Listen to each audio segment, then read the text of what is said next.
Hi there. I haven't been on YouTube in a while because I've been really busy, and I apologize to my viewers because I know you expect some progress reports on the house and all that, and well, we made a little progress this weekend, and I'm here to tell you I am in a truckload of pain. Me, my neighbor, Art up the street, and Tammy were working on the sill plates and getting the beams built and the rim joists and all that. And boy, well, I'll tell you what a workout that was. It was just about everything was 16-foot, 2x10s, and just a few 12-footers. And oh man, those things are heavy. And anyway, so I'm going to fire up the old drone here and shoot some video. I'm going to be at a different perspective angle because the sun's going down and it's going to blind the camera, but I'll get a little bit of video of it anyhow, so you can see what we've accomplished today. We've just got some little joists kind of halfway bolted in there to kind of stiffen things up a little bit and make it easier to nail stuff. So those aren't crooked floor joists, and no, I haven't been drinking. But anyway, so now the next step is I'll pre-cut all my floor joists, and we'll get them in there. But that's going to be next weekend. I gotta fly up to Michigan this week, take care of do some stuff for work. So not going to be able to do much after work, during the week. So anyway, here we go. Check it out. Thanks. Okay, so sun's a little bit glary right now, but I use these metal plates to tie the rim joist down to the sill plates here. Now, of course, we'll be toenailing them like they asked for on codes, but I like something a little extra there to help hold all this stuff down. And we're using 2x10s instead of the normal 2x8s. I won't make sure I don't have a bouncy floor. Take a little quick walk around, and then where they come together, I'll have the double plates there to kind of hold them together till I get the floor joists in.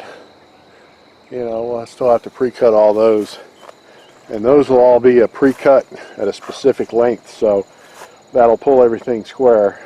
And of course all the corners and everything are square already, but as far as the going down the long length of the house, if you look at it, these long 16-foot 2x10s, they bow and wobble and wiggle and all that. So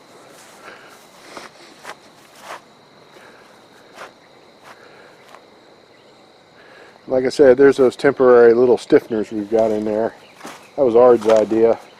I gotta give him props for that. That kind of helps stiffen everything up and hold it in place. And here's these beams that we use to run across the piers. There are 3 2x10s, and of course all the joints are staggered, so it's a humongous, heavy, stiff beam.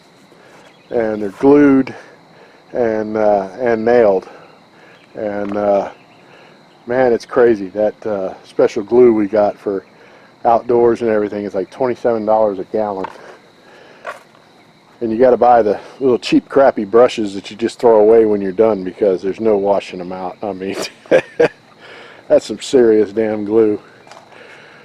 And here's the other one. That's a pretty neat perspective shot there. That's pretty straight, but it's still got a little wobble to it. And once all our floor joists will all be the exact same length cut, and I'll cut them on a jig on my chop saw, so that'll pull everything together straight and even. And of course we'll have joist hangers and all that, and then the beam is sitting on top of a flat 2x12, which I know all you guys are going to be like, you can't do that, that's against code. Well, it's really not against code. It's just that if you do that, you have to use joist hangers, because that flat 2x12 is not, it's not really substantial, even though it is a heavy, thick 2x12, but you know, it's not really substantial for holding up the floor joists, but I like having it because that gives me a really nice ledge to lay my floor joists on. And I'll go ahead and use the joist hangers. That's them in them boxes right there, a couple 300 of them. And you know, we're way overbuilding this house, but that's okay, as I want my house to be nice and sturdy. This is my magnum opus project. I've done lots of projects over the years, but this is the big one. And this is going to be our home.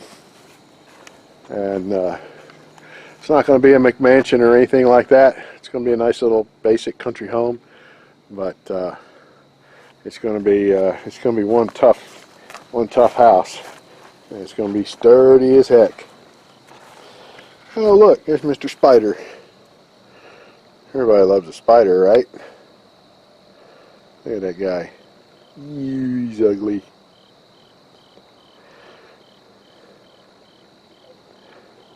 Yeah. Hey, you're in the country, you're going to have critters. And then, don't forget our tornado shelter here. It's kind of coming together.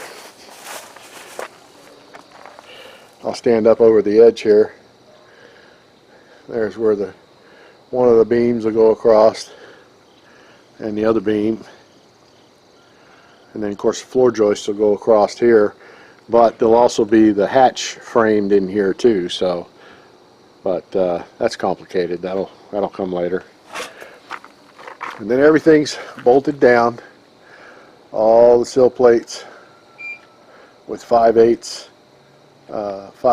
J bolts. You saw in my one of my photo albums there on Facebook. All my friends anyway. You'll see where we did those and attached them to like 4 feet of rebar, so they go all the way down to the bottom and tie into the rebar coming up out of the slab.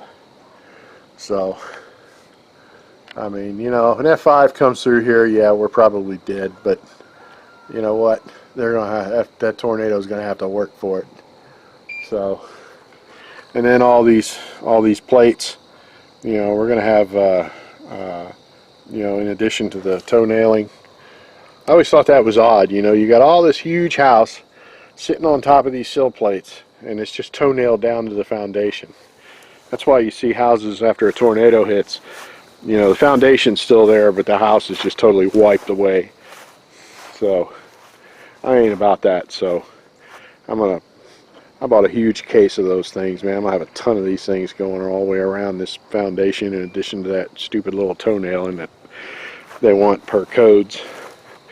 Now, I guess some brilliant engineer with a sharp pencil figured out that, you know, 600 nails toenailed into a board makes it strong, and I'm sure it does, and I won't argue with that, but I'll tell you what, that big old plate of steel right there, that sure makes me feel better. So anyway, so there you go. So I give you a little down low perspective here, or down on the ground perspective, in addition to my aerial video I shot. Of course, I crashed my drone because the battery went dead, but I hope I got some video. I don't know yet till I go in there and download it, but we'll see. So if I don't, this is going to be all I got.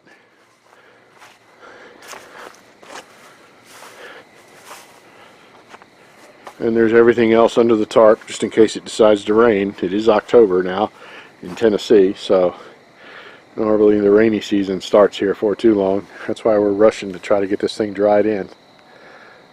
So, anyway.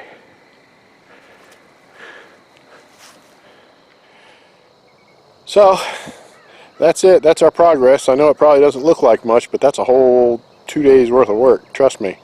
And at least for, you know, me and Tammy and my neighbor, he's a retired Navy guy up the street, and he's been good enough to come down here and lend us a hand. And so anyway, appreciate you watching, and hope you found it entertaining and informative and all that. You know, not many people undertake building their own house. I mean, literally building their own house. you know, with their own bare hands. So sadly, I don't have it like that where I can just pay people to do it for me. So they probably wouldn't want to anyway, because I'd be too picky. But anyway, so I appreciate you watching. Feel free to comment. Any comments are welcome, good, bad, or otherwise. I don't claim to be the world's you know, Bob Vila or whatever, you know, but I do read the code books and make sure I'm in line with all the regulations. And so stay tuned for what comes next. I'll probably post another video next weekend. And you can also email us directly at MacGyversWorkshop@gmail.com. And I try to check it as often as I can, and I'll email you back. So thanks a lot for watching. Bye.